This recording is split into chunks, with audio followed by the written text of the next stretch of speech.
Hearing now set for a St. Louis motel some call a nuisance. For decades, Grand Motel has sat on North Grand in North City, and many tell News 4 issues there have lasted just as long. Our Deion Broxton spoke to those who live near the problematic property.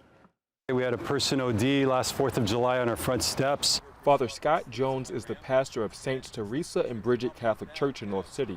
The church is just a stone's throw away from what neighbors call a long-time nuisance property. Grand Motel on North Grand Boulevard in the Jeff Vanderloo neighborhood. Obviously, there's a lot of human trafficking and drug trafficking, and so wherever you have trafficking, there's also violence. The number of times police have responded to this motel appears to back Pastor Jones' claims. St. Louis Metropolitan Police clued News 4 in on the calls for service to Grand Motel over the last 2 years. Cops responded a whopping 129 times for incidents like assaults, rape, drug overdoses, and shootings. When I was a teenager, it did have its issues and problems. Now the city of St. Louis is stepping in again, requiring the owners to appear at a nuisance hearing on July 19th.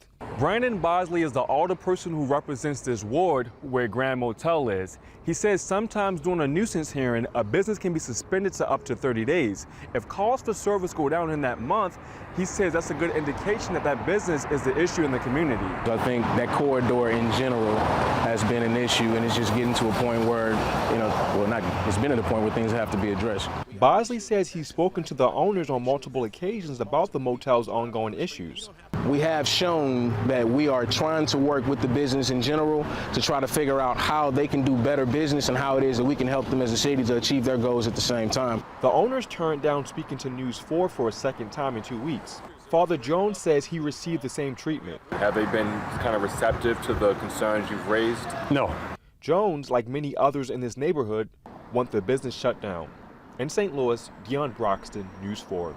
And city leaders want you to report any crimes you see taking place at any nuisance property. They say having a record of the issues helps the city as well as police document and then, of course, deal with those problems. Tonight.